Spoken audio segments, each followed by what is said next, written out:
والسلام على سيد الأنبياء والمرسلين وعلى آله وصحبه أجمعين. أعوذ بالله من الشيطان الرجيم. بسم الله الرحمن الرحيم. طاسين. تلك آيات القرآن وكتاب مبين هدى وبشرى للمؤمنين الذين يقيمون الصلاة ويؤتون الزكاة وهم بالآخرة هم يوقنون. صدق الله العظيم.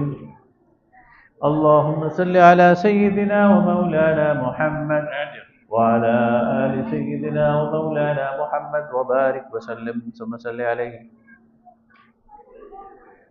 سورہ النمل یہ مکی صورت ہے اور مکہ کے دور متوسط میں یعنی ہجرت حبشہ کے قریب جو صورتیں نازل ہوئی ہیں ان میں سے ایک صورت یہ بھی ہے. اس صورت کے بنیادی طور پر دو حصے ہیں. پہلا حصہ جو ہے اس میں یہ بتایا گیا کہ قرآن پاک سے رہنمائی کون لوگ حاصل کر سکتے ہیں. یہ بالکل وہی مضمون ہے جو سورہ البقرہ کے شروع میں بیان ہوا ہے. پھر انسانوں کے سامنے تین نمونے پیش کیے گئے، تین ماڈل پیش کیے گئے. ایک نمونہ تو فرعون کا ہے کہ جس نے استکبار کیا، جس نے گھمنڈ کا راستہ اختیار کیا، اللہ کو چیلنج کیا. دوسرا نمونہ حضرت سلیمان کا ہے. حضرت سلیمان کو بھی اللہ نے بادشاہت دی تھی اور بڑی عظیم الشان بادشاہت دی تھی، لیکن اس بادشاہت نے ان کے اندر استکبار پیدا نہیں کیا، گھمنڈ اور غرور پیدا نہیں کیا، بلکہ عاجزی، انکساری اور شکر کے جذبات کے ساتھ انہوں نے یہ بادشاہت کی ہے. اس کا ذکر ہے. اور پھر تیسرا جو اس میں نمونہ ہے وہ ملکہ سبا کا ہے جو ابتداءً مشرکہ تھی، لیکن جب انہیں اسلام کی حقانیت معلوم ہوئی تو انہوں نے سر جھکا لیا اور اسلام قبول کر لیا. تو اللہ رب العالمین یہ بتا رہے ہیں کہ جو اقتدار ہے، یہ بادشاہت ہے، یہ بذات خود کوئی بری چیز نہیں ہے، لیکن جو شخص اس پر فائز ہوتا ہے اگر وہ استکبار کا راستہ اختیار کرے، گھمنڈ کا، غرور کا، تکبر کا، ظلم کا، تو اس کے لیے وبال جان بن جاتی ہے، دنیا اور آخرت میں رسوائی.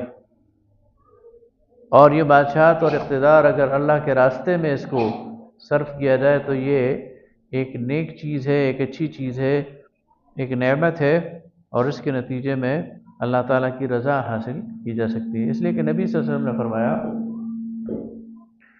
کہ قیامت کے دن سبعۃ یظلھم اللہ فی ظلہ یوم لا ظل الا ظلہ. 7 قسم کے لوگ ایسے ہیں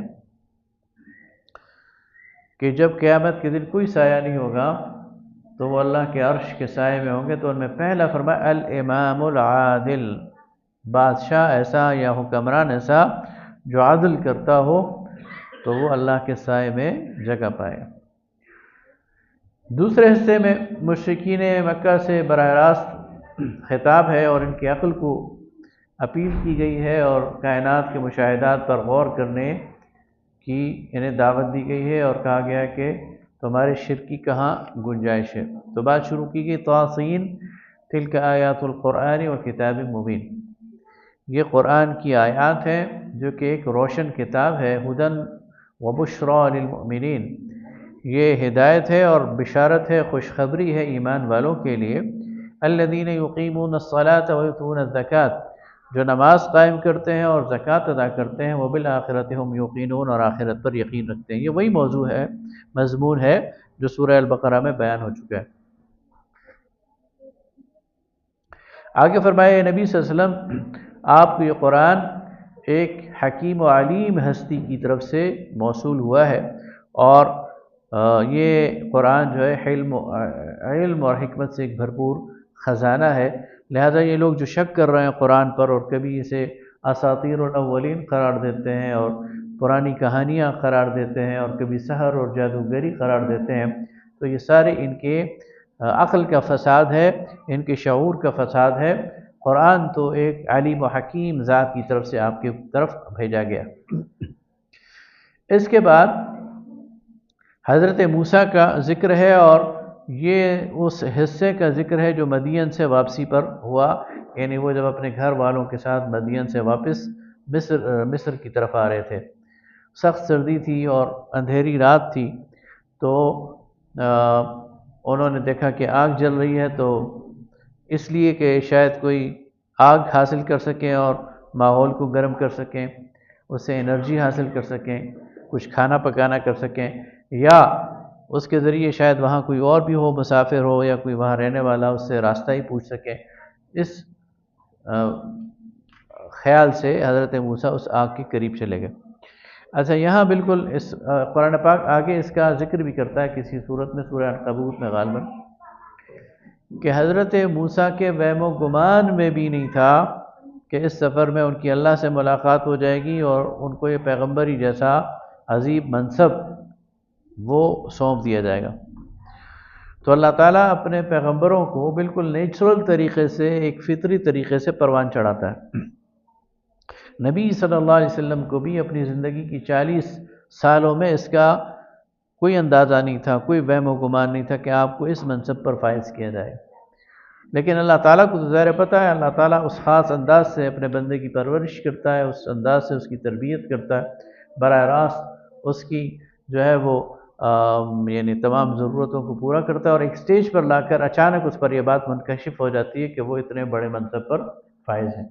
اسی طرح حضرت موسیٰ علیہ السلام کو بالکل اچانک ایک ایکسپیرینس ہو گیا رات کی تاریکی میں، کہ انہیں کہا گیا کہ اے موسیٰ، میں تمہارا رب ہوں، میں تم سے مکالمہ کر رہا ہوں، اور تم میرے پیغمبر اور جاؤ اور یہ فریضہ سر انجام دو۔ اس موقع پر جو حیرت، جو استعجاب، اور جو جس کا کہتے ہیں نا آپ کو کہ سرپرائز، یہ جو چیزیں تھیں وہ ساری کیفیات اس میں ہمیں نظر آتی ہیں کہ حضرت موسیٰ علیہ السلام وہ ان پر، ان کی شخصیت پر یہ ایک اس وقت جو وقتی طور پر ایک کیفیت طاری ہو جاتی ہے، وہ ساری طاری تھی۔ فرمایا سبحان اللہ رب العالمین۔ یہ بتایا جا رہا ہے کہ آگ کے اندر سے ایک آواز تو آ رہی ہے، لیکن یہ اس کا مطلب یہ نہیں کہ یہ اللہ ہے، وہ تو پاک ہے، وہ رب العالمین ہے۔ اس نے ایک طریقہ اختیار کیا ہے تمہیں متوجہ کرنے کے لیے۔ ظاہر ہے کسی انسان کو بلانے کے لیے، متوجہ دینے کے لیے آواز لگانی پڑتی ہے، کوئی اشارہ دینا پڑتا ہے، کوئی سائن دکھانا پڑتا ہے۔ تو موسیٰ علیہ السلام کو متوجہ کرنے کے لیے اللہ تعالیٰ نے آگ کا سائن دکھایا ہے۔ اس کا مطلب یہ نہیں کہ اللہ وہیں تھا، اللہ تو ہر جگہ ہے، اور اللہ تعالیٰ کی کوئی جہت نہیں ہے، کوئی سمت نہیں ہے، اور اللہ تعالیٰ تو ماوراء ہے ان تمام چیزوں سے۔ لیکن موسیٰ علیہ السلام کو اٹریکٹ کرنے کے لیے، ان کی توجہ حاصل کرنے کے لیے کسی ایک پوائنٹ کی ضرورت تھی، وہ اللہ تعالیٰ نے وہاں پر تخلیق کیا۔ اس کا یہ بھی مطلب نہیں ہے کہ وہ آگ تھی کوئی، بس ایک روشن چیز تھی درخت کے ارد گرد جو لگ رہا تھا دور سے کہ آگ ہے۔ تو فرمایا کہ سبحان اللہ، پاک ہے اللہ اور وہ رب العالمین ہے۔ انہ انا اللہ العزیز الحکیم، میں اللہ ہوں تمہارا رب جو کہ عزت والا ہے اور حکمت والا ہے۔ پھر حضرت موسیٰ کو جو عصا تھی ان کی، اس کو سانپ بنایا۔ اس کے لیے قرآن پاک میں 3 الفاظ استعمال ہوئے: ثعبان، جان، حیۃ تسعی۔ ثعبان کہتے ہیں اژدہا کو، جو بڑا سانپ ہوتا ہے، اور جان کہتے ہیں چھوٹے سانپ کو جو تیزی سے گزر جائے، اور حیۃ تسعی کہتے ہیں تیزی سے دوڑنے والے سانپ کو۔ اس کا مطلب یہ ہے کہ وہ اژدہا، اس کے اندر یہ تینوں خصوصیت موجود تھی، یعنی وہ لاٹھی جب سانپ بنی تو وہ اژدہا بھی تھا، لیکن وہ چھوٹے سانپ کی طرح حرکت بھی تیز کرتا تھا، حیۃ تسعی بن گیا تھا۔ یعنی جو بڑا سانپ ہوتا ہے نا، وہ پھر تیز حرکت نہیں کرتا، وہ آہستہ آہستہ رینگتا ہے۔ تو یہ جسامت میں بھی بڑا تھا اور سرعت میں چھوٹے سانپ سے زیادہ تیز تھا، اس لیے قرآن نے اس کے لیے مختلف الفاظ استعمال کیے۔ حضرت موسیٰ نے جب اس کو دیکھا تو ڈر گئے، تو قال لا تخف انی لا یخاف لدی المرسلون، میرے جو رسول مرسلین ہوتے ہیں وہ ڈرنے والے نہیں ہوتے، اس لیے تم نہ ڈرو اور فرعون کے پاس جاؤ۔ تو پھر وہ جب فرعون کے پاس گئے تو وہی منظر سارا جو سورہ طٰہٰ میں اور اس سے پہلے صورتوں میں ہے کہ پہلے تو اس نے حجت بازی کی، پہلے تو اس نے مذاق اڑایا، پہلے تو وہ نہ مانا، پھر جب حضرت موسیٰ علیہ السلام نے اس کو یہ سارے معجزات دکھائے تو پھر کہا میرے پاس بھی ایسے جادوگر ہیں، یہ تو میں بھی کر سکتا ہوں۔ وہ جادوگروں کو گھیر لایا اور اس کے بعد پھر اس کو اس بڑے میدان میں جب شکست ہو گئی اور جادوگر جو ہیں وہ ایمان لے آئے تو پھر وہ ری ایکشن میں آ گیا اور اس نے پھر تعذیب و تشدد شروع کر دیا، اور اس کے نتیجے میں پھر حضرت موسیٰ اپنی قوم کو وہاں سے لے کر نکل آئے اور بالآخر وہ بھی غرقاب ہوا، ڈوب گیا۔ اس کے بعد داؤد و سلیمان علیہ السلام کا تذکرہ،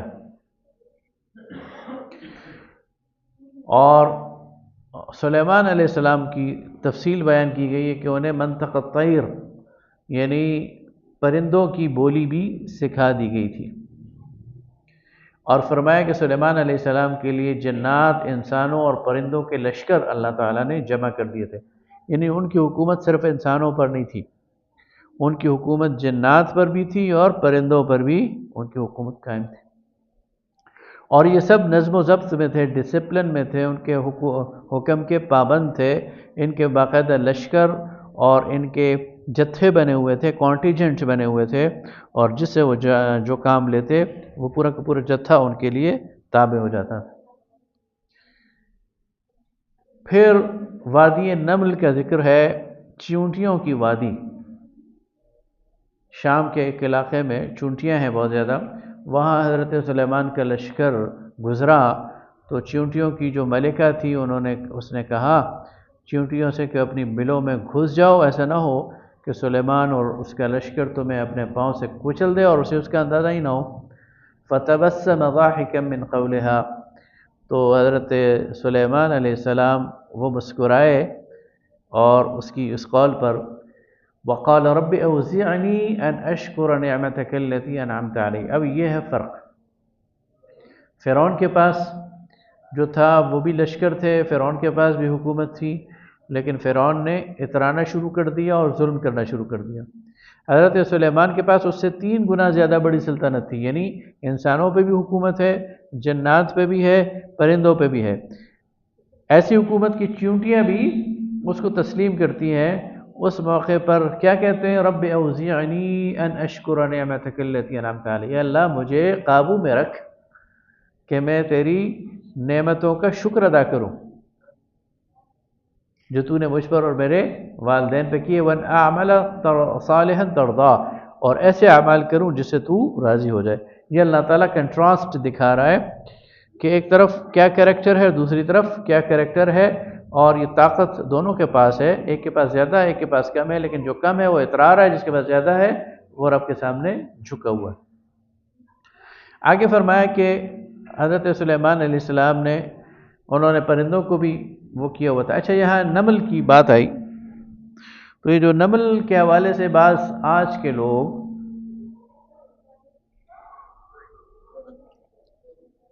ان کی سمجھ میں نہیں آتا کہ یہ چیونٹیاں کیسے بول سکتی ہیں اور چیونٹیاں کیسے جمع ہو سکتی ہیں، تو بجائے کہ یہ کہ وہ اس واقعے کا انکار کر دیں، وہ اس کی تعویل کرتے ہیں،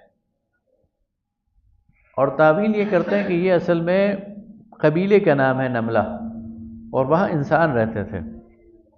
یہ خواہ مخواہ کی ان کی ایک تعویل ہے۔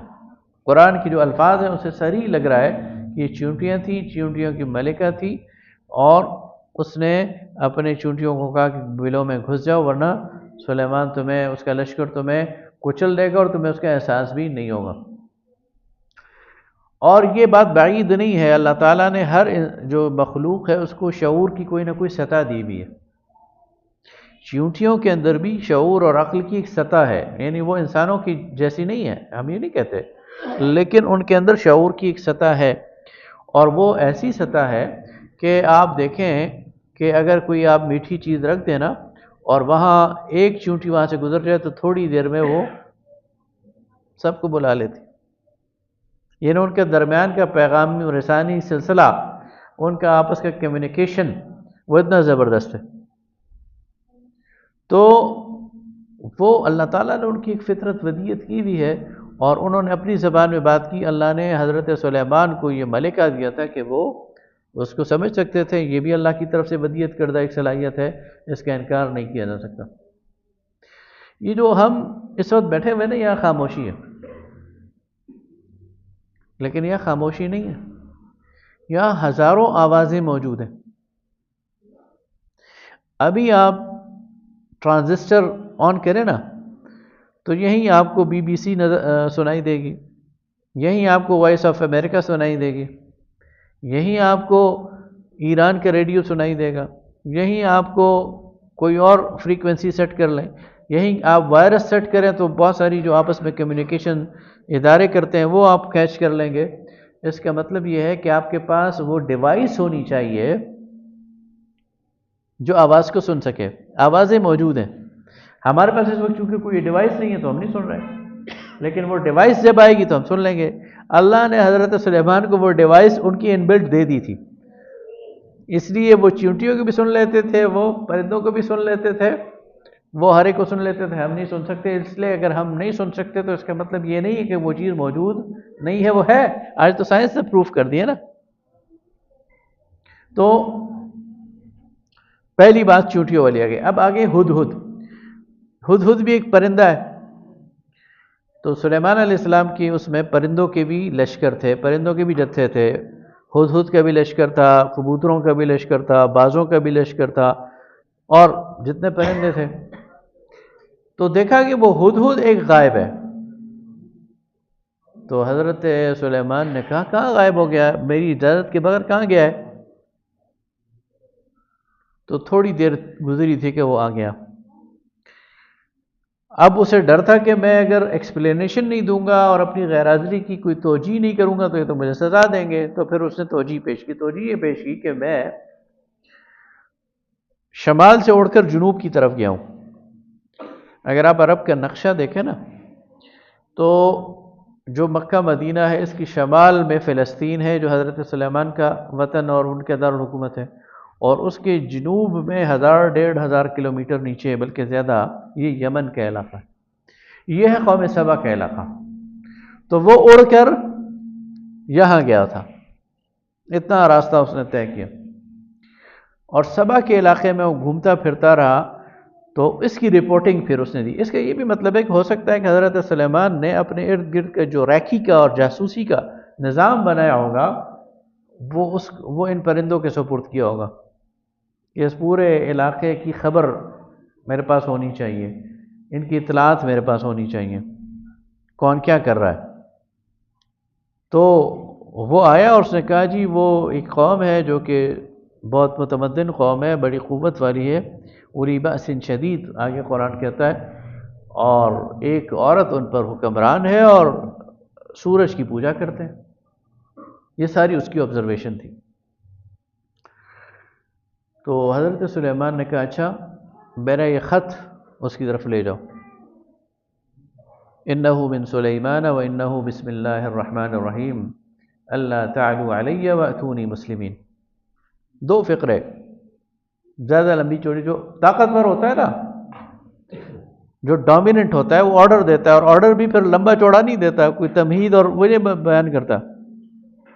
انہ من سلیمان، یہ سلیمان کی طرف سے ہے۔ انہ بسم اللہ الرحمن الرحیم، میں شروع کرتا ہوں اللہ کے نام سے جو رحمان الرحیم ہے۔ اللہ تعالی علی، میرے ساتھ میرے اوپر یعنی میری بغاوت کرنے کا سوچو بھی نہ، وَأْتُونِي مسلمین، اور تابع فرمان ہو کر میری طرف آ جاؤ، بس۔ اب اس نے ملکہ سبا نے خط دیکھا تو پریشان ہو گئی، اس نے اپنی مجلس شورا بلائی، اپنے کمانڈرز کو بلایا۔ کمانڈرز نے کہا جی ہمارے پاس قوت ہے، ہمارے پاس فوج ہے، ہمیں کسی سے ڈرنے کی کیا ضرورت ہے، لیکن فیصلہ آپ کا ہے۔ اس نے کہا کہ یہ جو بادشاہ، اچھا اسے خط سے دیکھ لیا تھا کہ خط کا جو انداز ہے یہ عام حکمران کے نہیں، تو اس نے کہا اگر یہ داخل ہوں گے تو پھر یہ کسی کو چھوڑیں گے نہیں، لہذا بہتر یہ ہے کہ ہم ان سے تعلقات استوار کریں، اور اس کا طریقہ یہ ہے کہ میں اپنے کچھ سفیر بھیجتی ہوں اور ان کو تحائف بھیجتی ہوں۔ تو اس نے سفیر بھیج دیے اور تحائف بھیج دیے۔ حضرت سلیمان کے پاس جب وہ تحائف آئے تو آپ نے واپس کر دیا اور کہا کہ مجھے تمہارے مال کی ضرورت نہیں ہے، میرا آرڈر پورا کرو، میرے پاس آ جاؤ اسلام تابع فرمان بن کر، ورنہ میں ایسے لشکر لے کر آؤں گا کہ تم نے اس سے پہلے نہیں دیکھے ہوں۔ جب یہ ملا خط، اور اس خط کو بھیجتے ہوئے حضرت سلیمان نے اپنے دربار میں کہا، اس نے ہدہد نے کہا کہ وَلَهَا عَرْشٌ عَظِيمٌ، اس کا بڑا تخت ہے زبردست۔ تو حضرت سلیمان نے کہا کہ کون ہے جو وہ تخت میرے پاس لے کر آئے؟ قال عفریت من الجن، تو جو سب سے بڑا دیو ہیکل جن تھا اس نے کہا انا آتیک قبل ان تقوم من مقامک، یہ مجلس ختم ہونے سے پہلے میں اسے لے آؤں گا۔ مجلس کتنی دیر ہوگی؟ 2-4 گھنٹے ہوگی نا، تو اس کے ختم ہونے سے پہلے میں لے آؤں گا۔ وہی ایک اور شخص تھا جس کے پاس علم من الکتاب، کتاب کا علم تھا، اس نے کہا کہ میں آپ کی پلک جھپکنے سے پہلے لے آتا ہوں، اور وہ لے آیا۔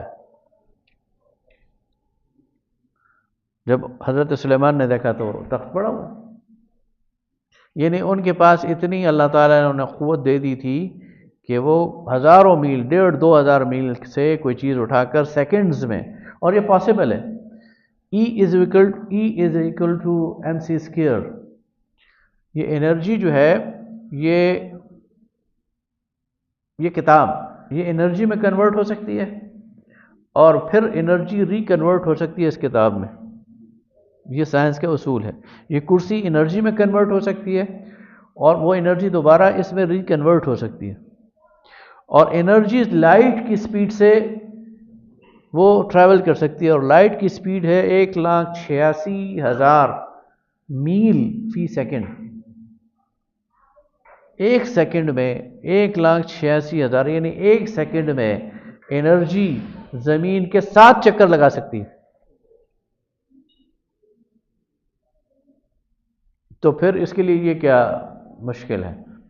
تو وہی ہوا، وہ پلک جھپکتے وہ آ گیا۔ جب وہ آ گیا سامنے پڑا تھا، اتنے میں پیچھے سے ظاہر 15-20 دن، مہینہ تو لگا ہوگا، ملکہ سبا پہنچ گئی۔ ملکہ سبا کو پہلا دیدار کرایا کہ اَحَکَذَا عَرْشُک، کیا یہی ہے تیرا وہ عرش؟ تو وہ کہتی کہ انہو ہو، یہ تو گویا وہی ہے، یعنی وہی ہے، اس میں تو کوئی وہ نہیں ہے۔ پہلا اس پر جو نفسیاتی روب پڑ گیا کہ ان لوگوں کا میں کیسے مقابلہ کر سکتا۔ پھر وہ جس محل میں داخل ہوئی، قیلت خلی السرح، محل میں داخل ہو جاؤ، تو جب محل کے فرش کو اس نے دیکھا تو وہ سمجھی پانی ہے، تو اس نے اپنے پانچے اٹھا لیے، تو کہا یہ پانی نہیں ہے، یہ شیشہ ہے۔ لگتا یوں ہے کہ نیچے پانی بہہ رہا تھا اور اس کے اوپر فلوٹنگ کی ہوئی تھی موٹے شیشے کی جو ٹرانسپیرنٹ تھا، تو پانی چلتا ہوا نظر آ رہا تھا، وہ سمجھی پانی ہے، لیکن وہ پانی نہیں تھا۔ کہا کہ یہ تو فرش ہے۔ گویا اس دور میں ان کی ٹیکنالوجی اتنی تیز تھی کہ انہوں نے ایسا شیشہ ایجاد کر لیا تھا جو اتنا موٹا ہو کہ وزن برداشت کر سکے، کوئی اس پہ چل سکے، اور اتنا ٹرانسپیرنٹ ہو کہ نیچے سے پتہ ہی نہیں چلا کہ شیشہ ہے یا نہیں ہے۔ اس نے کہا انی اسلمت مع سلیمان، میں سلیمان علیہ السلام کے ساتھ ایمان لے آئی ہوں، ان کا مقابلہ میں نہیں کر سکتی۔ تو یہ تھا ملکہ سبا کا کہ جب اس نے دیکھا سب کچھ تو وہ ایمان لے۔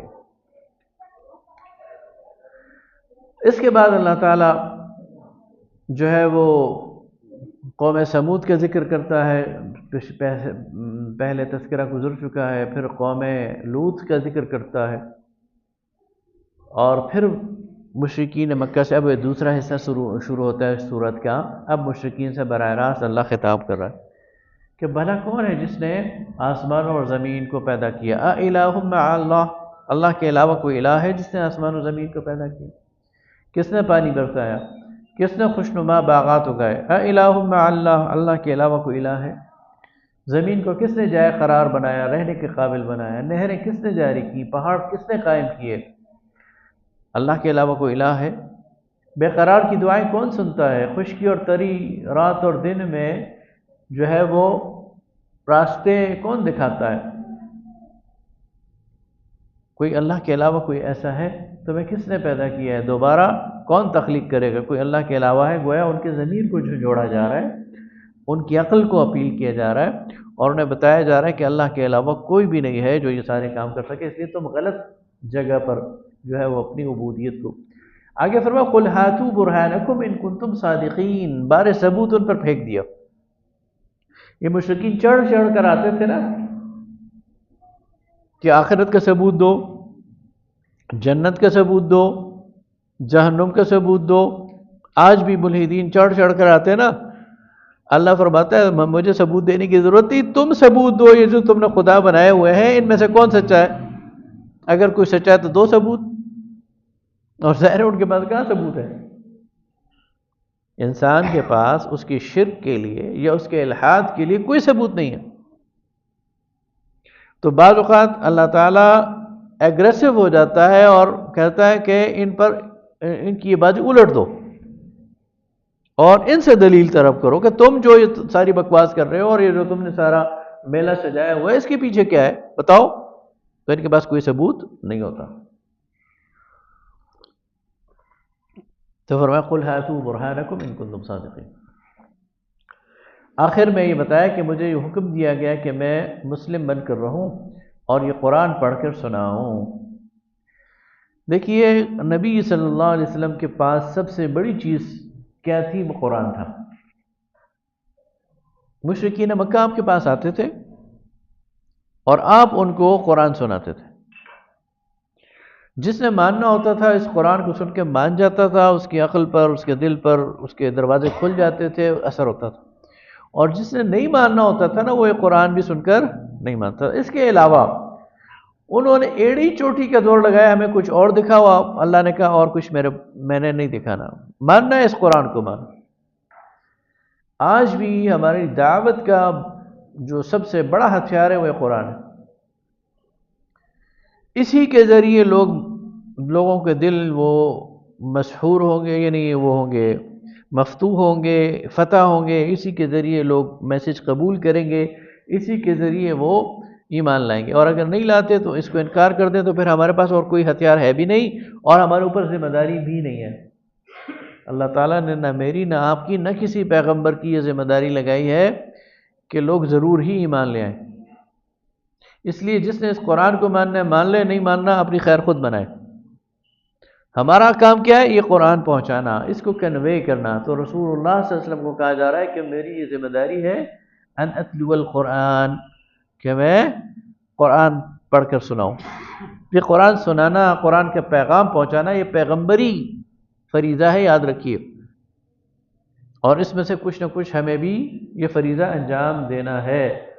اپنی اپنی کیپیسٹی میں اس قرآن کو سنانے والا، پہنچانے والا، کنوے کرنے والا ہمیں اللہ بنائے۔ آگے فرمایا کہ ان قریب وہ تمہیں اپنی نشانیاں دکھائے گا جن کو تم پہچان لو گے، اور اس کے بعد ظاہر ہے کہ پھر تمہارے ایمان لانے کا فائدہ کوئی نہیں۔ آگے ہے سورۃ القصص، یہ سورہ شعراء، سورہ نمل، یہ آگے پیچھے نازل ہوئی ہیں۔ اس میں بھی وہی رسالت محمدی صلی اللہ علیہ وسلم کے حوالے سے جو شبہات تھے ان کا ازالہ کیا گیا، اور بات شروع کی گئی حضرت موسیٰ کے قصے سے۔ یہاں حضرت موسیٰ کی بچپن کی قصے کو ذرا تفصیل سے بیان کیا گیا۔ اس وقت تک جو ہم نے پڑھا ہے وہ حضرت موسیٰ کا فرعون کے دربار کا حال، مدین کا حال، اور مدین سے واپسی کا حال، اور اس کے علاوہ بنی اسرائیل کو جب نجات ہو گئی تو اس وقت کا حال سورہ بقرہ میں ہم پڑھ چکے ہیں۔ یہاں پہلی مرتبہ اب قرآن ہمارے سامنے حضرت موسیٰ کے بچپن کا حال، بچپن سے لے کر جوانی کا حال جو ہے وہ رکھ رہے ہیں، اور جب وہ مدین گئے وہ تو فرمایا کہ فرعون نے سرکشی کی اور فرعون نے یہ حکم دیا کہ لڑکوں کو بنی اسرائیل کے قتل کرو اور ان کی لڑکیوں کو زندہ رکھو۔ تو ہم نے ان کمزور لوگوں پر، یعنی ان مظلوم لوگوں پر مہربانی کی، اللہ فرماتا ہے، ان پر احسان کا ارادہ کیا اور ان کی نجات کے لیے ایک اسکیم پر عمل شروع کر دیا، اور وہ تھا حضرت موسیٰ کے ذریعے ان کی نجات۔ حضرت موسیٰ سے پہلے ان کے والدین کی 2 اولادیں تھیں، ایک بڑی بہن تھی اور ایک حضرت موسیٰ سے بڑے بھائی تھے ہارون۔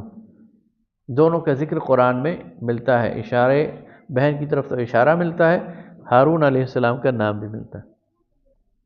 تیسرے نمبر پہ تھے حضرت موسیٰ۔ بہن کو تو ظاہر انہوں نے چھوڑ دیا کہ وہ لڑکی تھی، حضرت ہارون کو انہوں نے چھوڑ دیا کہ اس وقت فرعون کا جو قانون تھا کہ 1 سال کے پیدا ہونے والے بچوں کو قتل کرے گا، 1 سال والوں کو چھوڑ دے گا، تو جس سال کو چھوڑا جانا تھا اس سال حضرت ہارون پیدا ہوئے، اور جس سال اس نے قتل کرنے کا حکم دیا تھا اس سال حضرت موسیٰ پیدا ہوئے۔ تو فرمایا کہ ہم نے موسیٰ کی والدہ کو اشارہ کیا کہ جب تجھے خطرہ محسوس ہو تو بچے کو دودھ پلاؤ، اور پھر انہیں دودھ پلانے کے بعد ایک تابوت میں بند کر کے پانی کے حوالے کر دو، اور فرمایا کہ ہم اسے واپس کر دیں گے تیری طرف، اور وَجَعِلُوهُ مِنَ الْمُرْسَلِينَ، اور اسے اپنے نبیوں میں سے بنا دیں۔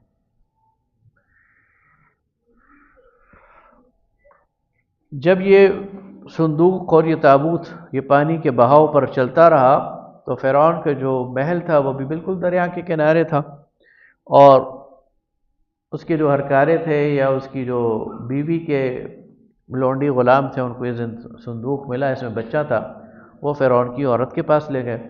وقال امرأة فرعون، تو فرعون کی بیوی نے کہا قرۃ عین لی، یہ میری آنکھوں کی ٹھنڈک، ولک، اور فرعون کو کہا یہ تیری بھی آنکھوں کی ٹھنڈک بنے گا، لا تقتلوہ، اسے قتل نہ کرو۔ اگلے دن وَأَصْبَحَ فُؤَادُ أُمِّ مُوسَىٰ فَارِغًا، اللہ فرماتا ہے کہ موسیٰ علیہ السلام کی والدہ کا دل بے قرار تھا، اڑے جا رہا تھا، اور ان قریب تھا کہ وہ راز فاش کر دیں اپنے بچے کی اس جدائی میں۔ ماں کا حال جو ہے برا ہو رہا تھا، لیکن اللہ فرماتا ہے میں نے ان کے دل کو جوڑ کے رکھا اور اس کو مضبوط کیا۔ تو حضرت موسیٰ کی والدہ نے ان کی بہن جو بڑی تھی اس کو بھیجا کہ جاؤ اس دریا کے کنارے کہیں پتہ لگاؤ بچے کا کیا بنا، تو وہ پہنچ گئی فرعون کے محل۔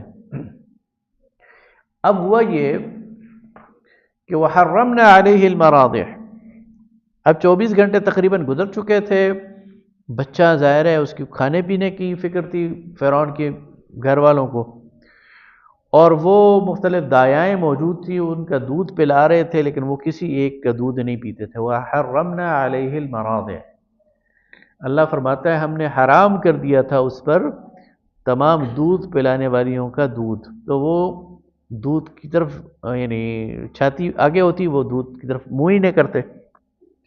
اتنے میں ان کی بہن پہنچ گئی، اب وہ پریشان ہے اس بچے کے لیے، اور یہ بہن اس سے کہتی ہے کیا میں ایسے گھر والوں کا نہ بتاؤں جو اس بچے کی کفالت کریں اور وہ اس کے لیے جو ہے وہ خیر خواہ ہوں۔ انہوں نے کہا کیوں نہیں، انہوں نے کہا ایک اور ٹرائی کر لیتے، کسی اور شاید آیا کا دودھ پی لے۔ تو حضرت موسیٰ کو ان کی والدہ کی طرف واپس لوٹا دیا، انہوں نے والدہ کا دودھ پینا شروع کر دیا۔ تو اس طرح اللہ تعالیٰ نے 24 گھنٹے کے اندر موسیٰ علیہ السلام کو والدہ کے واپس سپرد کر دیا اور خطرے سے نکال دیا۔ اب وہ فرعون کے گھر کا ایک شہزادہ جس کے لیے دایا کے طور پر ان کی اپنی والدہ وہ کام کر رہی، اور اس طرح اللہ تعالیٰ نے انہیں فرعون کے گھر میں رکھ کر فرعون کی بالکل کفالت میں اور شہزادگی کے ماحول میں بچا بھی لیا، اور اس کی حفاظت بھی کی۔ اس سے اندازہ ہوتا ہے کہ اللہ تعالیٰ کی اپنی پلاننگ ہے، انسان کیا سوچتا ہے کیا کرتا ہے۔ فرعون تو یہ کہہ رہا تھا نا کہ میں اپنے دشمن کو اس کے بچپنے میں قتل کر دوں گا، اللہ نے کہا ٹھہرو تمہارے گھر میں پال کے دکھاؤں گا۔ اور تم میری اسکیم اور میرے اس کے پلان کا مقابلہ نہیں کر سکتے۔ اچھا، آگے فرمایا کہ وَلِتَعْلَمَ أَنَّ وَعْدَ اللَّهِ حَقٌّ، تاکہ موسیٰ کی والدہ اسے یقین ہو جائے کہ اللہ کا وعدہ سچا ہے۔ اچھا، اب حضرت موسیٰ کی والدہ کو اللہ تعالیٰ یہ سارے اشارے ان کے دل میں دے رہا ہے، ظاہر ان پہ وحی تو نہیں آ رہی تھی، لیکن ان کو سجھا رہا ہے یہ باتیں اور ان کے دل کو قرار دے رہا ہے، اور ظاہر وہ بنی اسرائیل میں سے تھی، اللہ پر یقین رکھتی تھی، تو ان کو یہ بتا رہا ہے کہ تمہارا رب جو ہے وہ کمزور نہیں ہے، وہ طاقتور ہے اور وہ خود اسباب پیدا کر دے۔ جب بڑے ہوئے تو مدین کے اندر ظاہر ہے وہ ایک شہزادگی کے ماحول میں تھے، شہزادے تھے، لیکن حضرت موسیٰ جو تھے وہ بڑے غریب پرور تھے۔ تو یہ جو عام غریب قبطی تھے یا بنی اسرائیلی تھے، یہ ان کے ساتھ جڑے رہتے تھے۔ تو ایک دن ایسا ہوا کہ بازار میں گئے تو ایک اسرائیلی نے ایک قبطی کے ساتھ جھگڑا کیا ہوا تھا، اور حضرت موسیٰ کو اس اسرائیلی نے پکارا اور کہا کہ مجھے اس قبطی نے مجھے بڑا تنگ کیا ہے اور میرے ساتھ ظلم کر رہا ہے۔ حضرت موسیٰ نے اس قبطی کو ایک گھونسا مارا اور فقضا علیہ، اس گھونسے سے وہ ادھر ہی مر گیا۔ اس کا مطلب ہے جسمانی طور پر اتنے اسٹرانگ تھے کہ ان کا ایک مکہ ہی وہ کافی تھا اس قبطی کے لیے۔ فوراً انہیں احساس ہو گیا یہ میں نے کیا کر دیا، اور اللہ تعالیٰ سے معافی مانگی کہ یہ تو میں نے غلط کام کیا، اور چلے گئے۔ ادھر ادھم مچ گیا کہ ایک قبطی کو قتل کیا گیا ہے، اور کس نے قتل کیا یہ پتہ نہیں چلتا، تو کسی نے ریکی کی یا ان کا جاسوسی نظام ہوگا، بہرحال وہ شخص پکڑا گیا جس کی شکایت پر حضرت موسیٰ نے اس کو قتل کیا تھا۔ اب ایویڈنس چاہیے تھا، ایویڈنس کیسے بنے؟ تو پھر انہوں نے اس اسرائیلی کو اس پر قائل کیا کہ تم صبح دوبارہ یہ ڈرامہ کرنا تاکہ ہم اسے ریڈ ہینڈڈ پکڑیں۔ حضرت موسیٰ اتفاقات دوبارہ اسی راستے سے گزرے، اس نے پھر دوبارہ جھگڑا شروع کر دیا،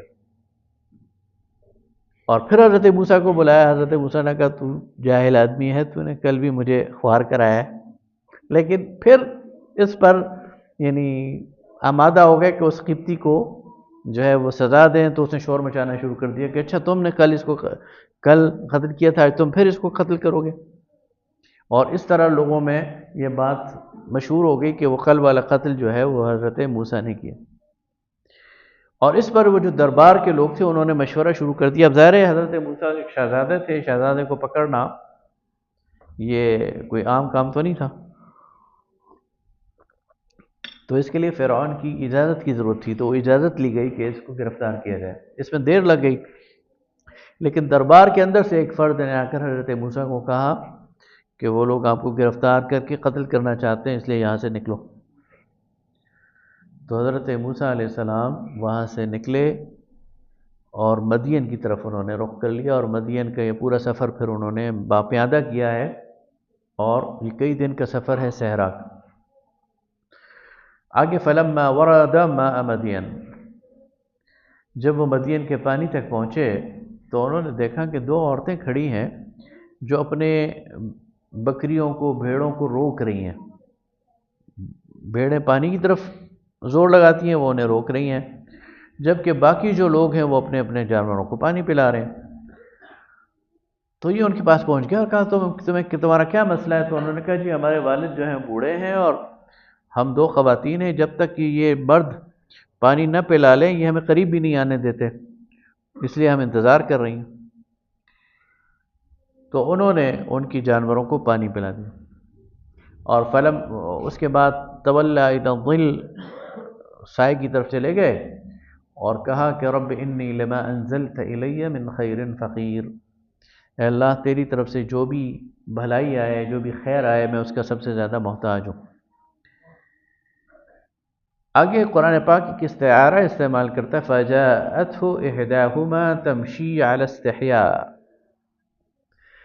ان بچیوں میں سے ایک بچی حیا کی چال چلتی ہوئی واپس آئی۔ تمشی علی استحیاء، اللہ تعالیٰ اس کی حیا کی تعریف کر رہا ہے۔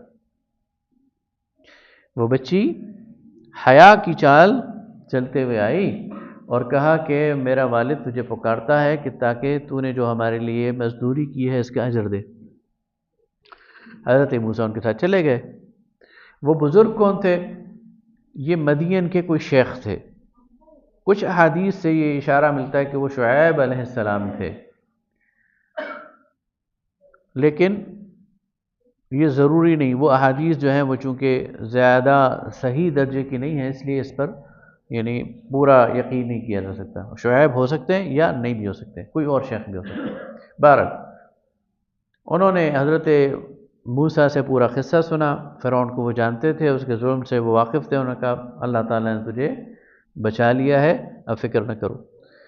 تو بیٹی نے کہا کہ ان کو آپ نوکر رکھ لیں، اس لیے کہ یہ قوی بھی ہیں اور امانت دار بھی ہیں۔ ان کی قوت کا بھی انہوں نے مشاہدہ کر لیا تھا کہ جو کام ہم نہیں کر سکی انہوں نے کر دیا، اور امانت کا بھی مشاہدہ کر لیا کہ ہماری طرف آنکھ بھر کر دیکھا بھی نہیں، اور ہماری اس جو قسمہ پرسی تھی یا ہم بالکل اکیلے تھے تو اس کا کوئی ناجائز فائدہ نہیں اٹھایا۔ تو امانت دار بھی ہے اور قوی بھی ہے۔ تو پھر شیخ نے کہا کہ آپ ہمارے پاس 8 سال یا اس سے زیادہ کام کریں گے تو میں آپ کی اپنی ایک بیٹی کو آپ کے نکاح میں دے دیتا ہوں، آپ کو میں ٹھکانہ دوں گا، کھانا پینا دوں گا۔ انہوں نے کہا ٹھیک ہے، اور اس طرح ان کی شادی ہو گئی، اور انہوں نے پھر 8-10 سال وہاں پر گزارے۔ تو یہ ان کا مدین میں سٹے ہے۔ اب آپ دیکھیں کہ اللہ تعالیٰ نے انہیں شہزادگی کا ماحول دیا۔ یہ شہزادگی کا ماحول کیوں دیا؟ اگر وہ بنی اسرائیل میں پلتے نا، غلاموں کی بستی میں، غلاموں کے ماحول میں، تو کبھی ان کے اندر وہ اعتماد نہ آتا کہ وہ فرعون کے سامنے کھڑے ہو سکتے۔ اس لیے اللہ تعالیٰ نے انہیں خود فرعون کے گھر میں شہزادگی کے ماحول میں پرورش دی کہ انہوں نے جس فرعون سے مقابلہ کرنا ہے اس کی آنکھوں میں آنکھیں ڈال کر بات کر سکیں، اور ان کا جو کانفیڈنس لیول ہو اس سے کسی طرح کم نہ ہو۔ لیکن نبوت کے لیے صرف کانفیڈنس کی ضرورت نہیں ہوتی، اس کے لیے تو جسمانی تگ و دو کی بھی ضرورت ہوتی ہے، اس کے لیے تو نچلے طبقات کے اندر رہنے کی اور ان کے مسائل کی۔ تو پھر 8-10 سال ان سے کھیتی باڑی کروائی، بکریاں چروائی، اور سخت حالات سے گزارا تاکہ یہ دوسرا جو ان کا اینگل ہے اور دوسرا پہلو ہے یہ بھی برابر ہو جائے۔ اب کیا ہوا، جب پرسنالٹی ڈیولپ ہوئی، جب وہ 40 سال کے تقریباً ہوئے، تو ان کے اندر کانفیڈنس بھی بلا درجے کا تھا، اور ان کے اندر وہ جو سخت کوشی ہے اور سخت ترین حالات کا مقابلہ کرنے کی صلاحیت ہے وہ بھی عروج پہ تھی۔ اب کہا گیا کہ جاؤ اور پھر ان کے ساتھ مقابلہ کرو۔ تو اس سے یہ حکمت ہمیں سمجھ آتی ہے کہ اللہ تعالیٰ کس طرح، یہی کام اللہ تعالیٰ نے حضرت یوسف سے کیا۔ حضرت یوسف علیہ السلام کو عزیز مصر کے دربار میں، عزیز مصر کے گھر میں، وہ بھی ایک لحاظ سے بہت اچھا ماحول تھا، یعنی وہ غلاموں کی طرح نہیں رہے وہاں 8-10 سال 12 سال جو وہ رہے ہیں، تو انہوں نے وہاں بڑی مینجمنٹ سیکھی ہے، اور بڑے مصر کا جو پورا نظام ہے وہ چلتا ہوا وہ قریب سے دیکھا ہے۔ لیکن پھر 10 سال جیل میں بھی گزارے، اور اس میں سختی بھی برداشت کی، اور اس میں یہ دونوں پہلو اپنے ہر نبی کے لیے اللہ تعالیٰ نے اس کو رکھے ہیں، اور اس کے نتیجے میں پھر وہ آگے بڑھتے ہیں اور کام کرتے ہیں اللہ تعالیٰ جو ان سے کام لینا چاہتا ہے۔ تو پھر واپسی کا سفر وہ قرآن میں مختلف جگہوں پر ہوا، اور پھر فرعون کے دربار میں، اور فرعون کہتا ہے کہ میں تو کسی الہ کو نہیں مانتا، اور پھر کہتا ہے فَأَوْقَدْ لِي يَا هَامَانُ عَلَى الطِّينِ فَاجْعَلْ لِي صَرْحًا، اے حامان میرے لیے پکی مٹی کی اینٹیں، ان سے بڑے بڑے برج بناؤ تاکہ میں اوپر چڑھ کر دیکھوں کہ خدا کدھر ہے۔ تو پھر اللہ تعالیٰ فرماتا ہے کہ اسے اور اس کے لشکروں کو اللہ نے غرق کر دیا۔ اب نبی صلی اللہ علیہ وسلم کو اللہ تعالیٰ مخاطب کر کے کہتے ہیں کہ اگر یہ لوگ آپ پر ایمان نہیں لاتے تو یہ خواہشات نفس کی پیروی کر رہے ہیں، اور پھر فرمایا کہ اگر یہ مشرکین ایمان نہیں لاتے تو کوئی بات نہیں، اہل کتاب کا ایک گروہ تم پر ایمان لے آئے۔ یہ حبشہ میں جب مسلمان چلے گئے تو انہیں معلوم ہوا کہ عرب میں ایک نیا دین ہے، تو ان کے اندر ایک ذوق پیدا ہوا، ایک جستجو پیدا ہوئی، تو انہوں نے اپنے علماء کا 20 افراد کا ایک وفد بھیجا مکہ میں۔ وہ وفد آیا، نبی صلی اللہ علیہ وسلم سے ملاقات کی، اور جب انہوں نے ملاقات کی اور آپ نے قرآن سنایا تو وہ رونے لگے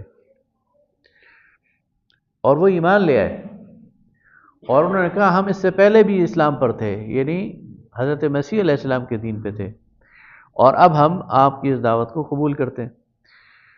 جب وہ ایمان لے آئے تو مکہ کے اندر اس کا بڑا چرچا ہوا، تو ابو جہل ان کے پیچھے ہو گیا اور انہیں بڑا سخت سست کرنے لگ گیا، اور انہیں جھگڑا کرنے لگ گیا کہ تم کہاں باہر سے آگے ہو اور تم نے کیوں اس پر ایمان لے آئے ہو، یہ وہ جس طرح چودراہٹ ہوتی ہے۔ تو انہوں نے جو ہے وہ اس کو پھر اس سے نظر انداز کیا۔ تو یہاں پر وَإِذَا سَمِعُوا اللَّغْوَ أَعْرَضُوا عَنْهُ، جب انہوں نے بیہودہ باتیں سنی اس کی تو اس سے پہلو تہی کی، وَقَالُوا لَنَا أَعْمَالُنَا وَلَكُمْ أَعْمَالُكُمْ، اور کہا ہمارے اعمال ہمارے لیے ہیں اور تمہارے اعمال تمہارے لیے ہیں، سلام علیکم لا نبتغی الجاہلین، تم پر سلامتی ہو، ہم جاہلوں کے ساتھ پھنڈا نہیں کر سکتے، نہ کرنا چاہتے ہیں۔ اس کے بعد فرمایا انک لا تہدی من احببت، اے نبی صلی اللہ علیہ وسلم آپ جس سے چاہتے ہیں، جس سے آپ محبت کرتے ہیں، ضروری نہیں کہ آپ اسے ہدایت بھی دے دیں۔ اس کے بارے میں ایک قول یہ ہے کہ یہ آیت نبی صلی اللہ علیہ وسلم کے چچا ابو طالب کے بارے میں نازل ہوئی ہے۔ نبی صلی اللہ علیہ وسلم کی خواہش تھی کہ وہ ایمان لے آئے، لیکن وہ ایمان نہیں لائے، عبد المطلب کے دین پر ہی ان کی وفات ہوئی ہے، تو آپ کو کہا جا رہا ہے۔ تو یہ ہو بھی سکتا ہے کہ انہی کے بارے میں ہو، یا ویسے ہی ایک جنرل آیت ہو جس میں ایک اصول قرآن نے بیان کیا ہو۔ آگے یہ لوگ کہتے تھے کہ اگر ہم آپ پر ایمان لائے تو ہم تو یہاں سے اکھیڑ لیے جائیں گے، ہم تو ہمارا تو جینا تنگ کر دیں گے لوگ۔ تو فرمایا کہ یہ کیسی بات یہ کرتے ہیں، کیا ہم نے اس حرم کو امن کا گھر نہیں بنایا؟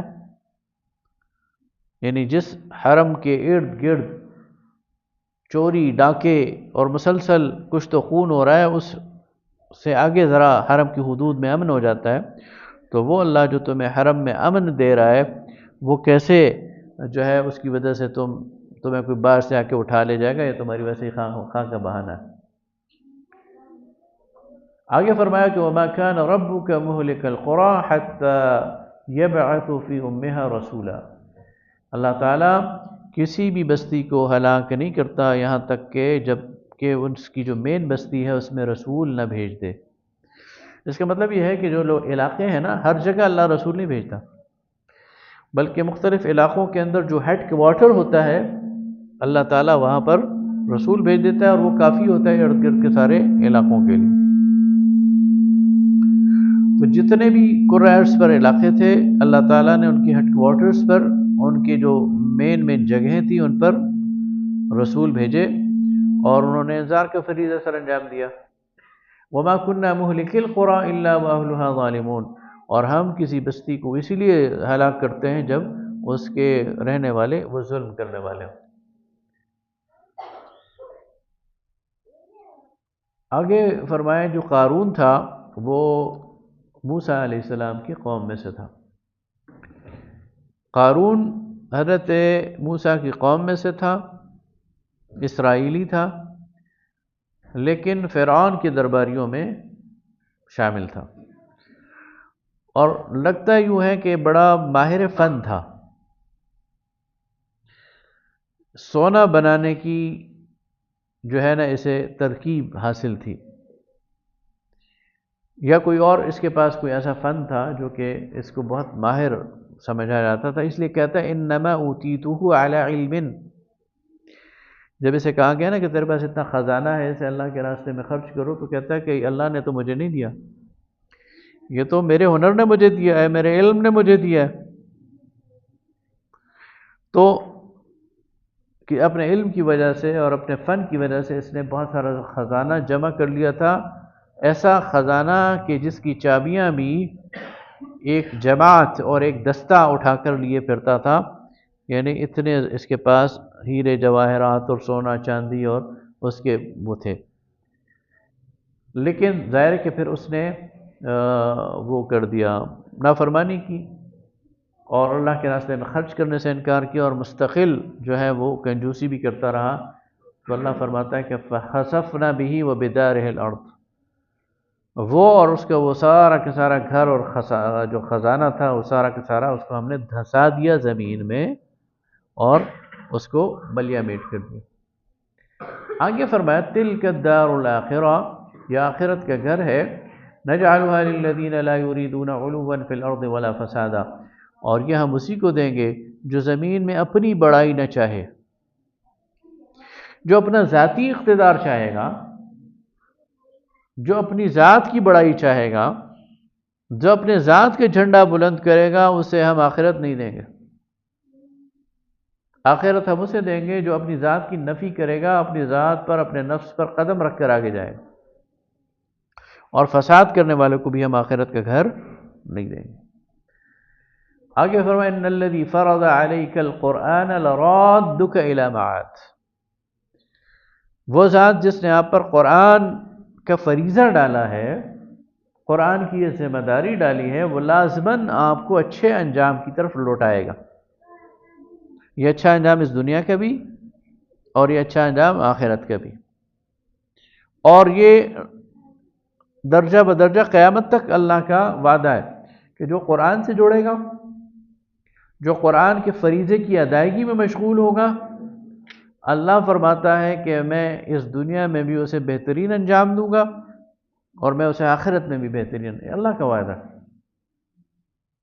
تو قرآن سے جوڑنے والے، قرآن کی خدمت کرنے والے، قرآن کے میسج کو کنوے کرنے والے، یہ لوگ اس دنیا میں بھی اللہ تعالیٰ انہیں رسوائی سے بھی بچائے گا اور برے انجام سے بھی بچائے گا، محتاجی اور فقر سے بھی بچائے گا، اور آخرت میں بھی، اور ہم دیکھتے بھی ہیں۔ آگے سورہ العنکبوت ہے۔ سورہ العنکبوت جو ہے یہ اس کا ایک حصہ ہم پڑھیں گے، ایک حصہ کل پڑھیں گے۔ آج ہم 21ویں پارے تک اپنی بات ختم کر دیں گے انشاءاللہ، 21واں پارہ کل پڑھیں گے۔ سورہ العنکبوت جو ہے یہ ہجرت حبشہ سے پہلے نازل ہوئی ہے، لیکن اس میں ابتدائی آیات میں نفاق کا ذکر ہے، منافقین کا، تو بعض لوگوں کو یہ غلط فہمی ہوئی کہ یہ جو صورت ہے اس کی ابتدائی آیات یہ مدنی ہیں، ایسا نہیں ہے۔ اس کی وجہ یہ ہے کہ یہاں نفاق کے ظہور کی بحث نہیں ہے، منافقین کی، یعنی منافقین کی بحثیت گروہ یہاں بحث نہیں ہے، بلکہ ایمان کے تقاضوں کو پورا کرنے کی بحث ہے کہ ایمان کے تقاضے جو ہیں وہ بڑے مشکل ہیں، انہیں پورا کرنا پڑے گا، اور ایمان کے تقاضے نہ پورے کرنا نفاق ہے، منافقت ہے۔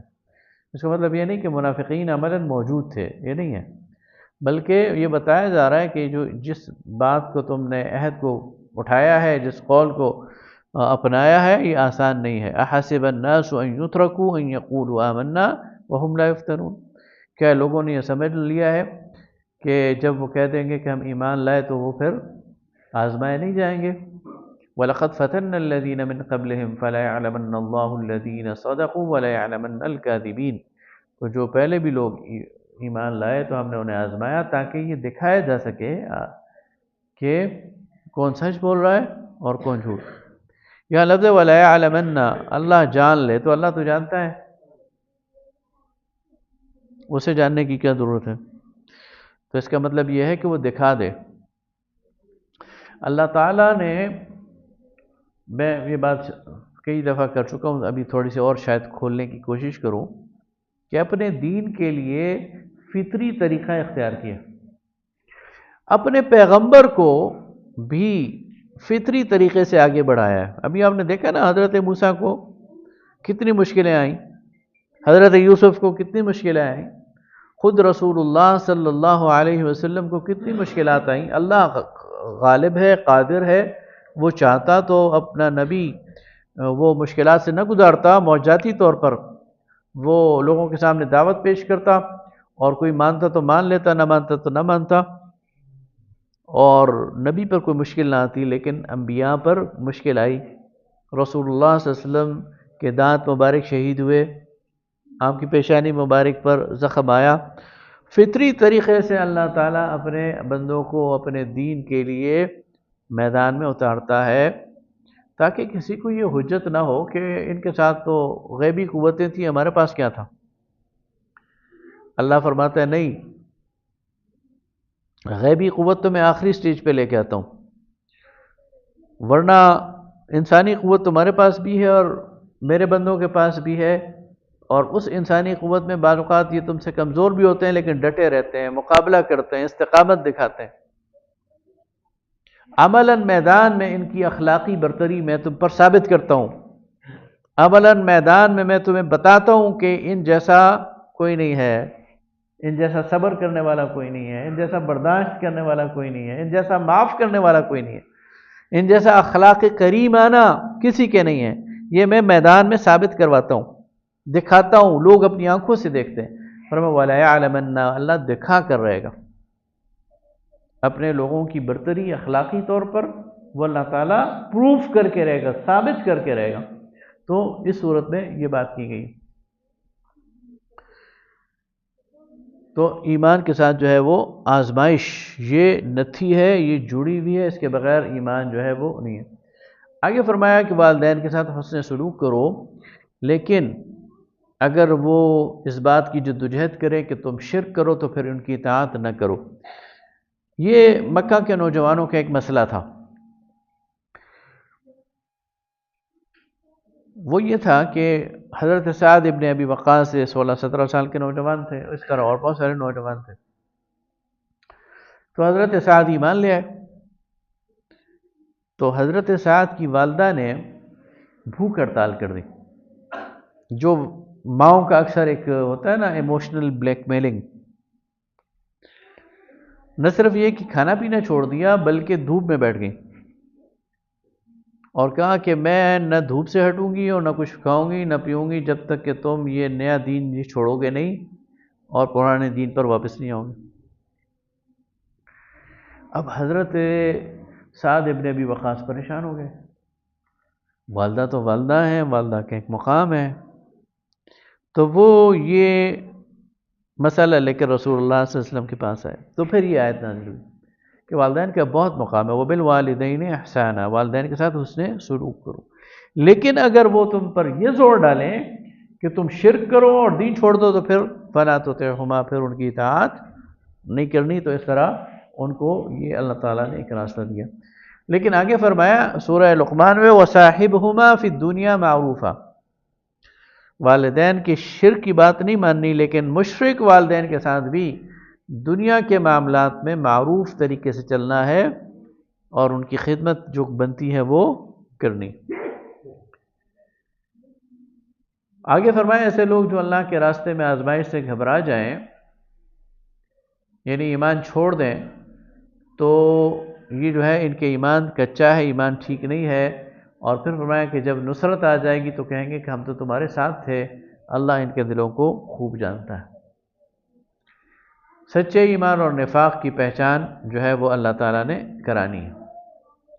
آگے فرمایا کفار اور رشتہ دار اہل ایمان سے یہ کہتے ہیں وَلِنَحْمِلْ خَطَايَاكُمْ، یہ بھی ایک ایموشنل بلیک میلنگ تھی۔ ماں آ جاتی، بہن آ جاتی مشرکہ، تم خدا سے ڈرتے ہو نا، جہنم سے ڈرتے ہو، تو میں کل تمہارے خدا کو کہہ دوں گی اس کی جگہ مجھے جہنم میں بھیج دو، میں تمہارے گناہ اٹھا لوں گی۔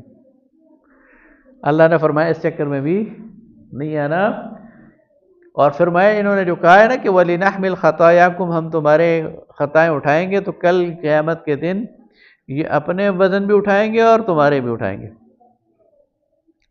اس لیے کہ انہوں نے یہ جرأت کی ہے۔ لیکن اس چکر میں نہیں آنا کل قیامت کے دن کوئی بھی انسان کسی اور کی خطائیں، وہ بھاگے گا دوسرے سے۔ یوم یفر المرء من اخیہ وامہ وابیہ، آگے آئے گا کہ انسان اس دن بھاگے گا اپنے ماں باپ سے، اپنے بھائی بہن سے، اپنی بیوی سے، ومن فی الارض جمیعا، اور دنیا کے سارے انسانوں سے۔ اور کہے گا کہ کاش یہ ساری کی ساری مخلوقات آدم سے لے کر قیامت تک یہ سارے جہنم میں چلے جائیں اور میں بچ جاؤں. لیکن انسان اپنے ہی جو ہے وہ بھگتے گا، کسی اور کے نہیں بھگتے گا. آگے نوح علیہ السلام کا ذکر ہے کہ انہوں نے 950 سال تک اپنی قوم کے درمیان دعوت کا فریضہ سر انجام. 950 سال، 950 سال. ہم 950 دن کیا 950 گھنٹے بھی شاید قوم کا وہ ری ایکشن برداشت نہ کر سکیں جو قوم نے حضرت موسیٰ کے نوح کے ساتھ کیا.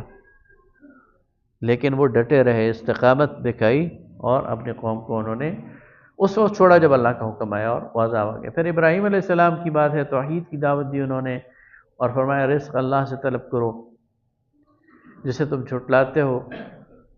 تو پھر فرمایا کہ تم جس دعوت کو چھٹلا رہے ہو تو پہلے لوگ بھی اسے چھٹلا چکے ہیں، لیکن رسول کا کام تو بس پہنچا دینا.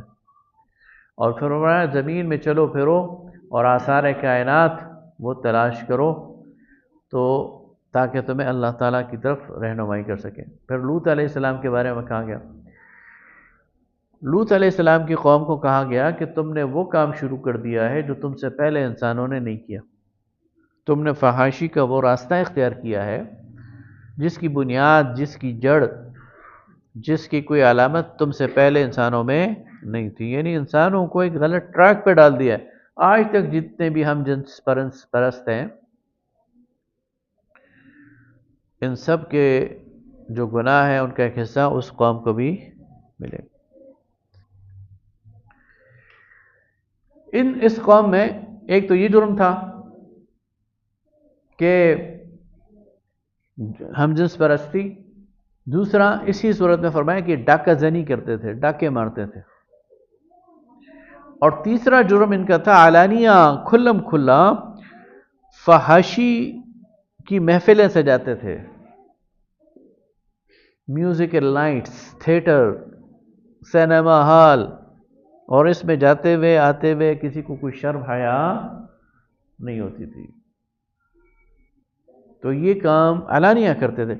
ایک ہے نا شخص کہ چھپ کر کوئی برائی اسے ہو جائے وہ اور بات ہے، مطلب اللہ نے پردہ ڈال دیا ہے وہ معافی مانگ لے اور بات ہے. ایک شخص اتنا دیدہ دلیر ہے کہ رات کو بے حیائی کرے اور دن میں آ کر بتائے، یا 10 لوگوں کو بٹھا کر بے حیائی کرے، تو یہ ان میں جراثیم موجود تھے. کھلم کھلا علانیہ بے حیائی کرتے تھے. تو اللہ تعالیٰ نے ان پر پھر عذاب کیسا نافذ کیا کہ ان کی بستی کو اوپر اٹھا کر واپس پلٹ دیا اور اوپر سے پتھروں کی بارش کر دی جو بالکل ٹارگیٹڈ تھے. مسومۃ عند ربہم، جس کی کھوپڑی پر جس پتھر نے لگنا ہے وہ ادھر ہی لگا اور سب کو ملیا میٹ کر دیا. آگے قوم شعیب کا ذکر ہے، اور پھر فرمایا کہ جو لوگ اللہ کو چھوڑ کر کسی اور کو سرپرست بنا لیتے ہیں ان کی مثال مکڑی جیسی ہے جو گھر بناتی ہے، اور گھروں میں سب سے کمزور گھر مکڑی کا ہوتا ہے. ان اوہن البیوت لبیت العنکبوت. اللہ تعالی ہمیں عمل کی توفیق عطا فرمائے. دعا کریں گے اللہم صلی علی سیدنا و مولانا محمد وعلی آل سیدنا و مولانا محمد وبارک وسلم وصلی علیہ. ربنا تقبل منا انك انت السميع العليم وتب علينا انك انت التواب الرحيم. رب اغفر وارحم وانت خير الراحمين.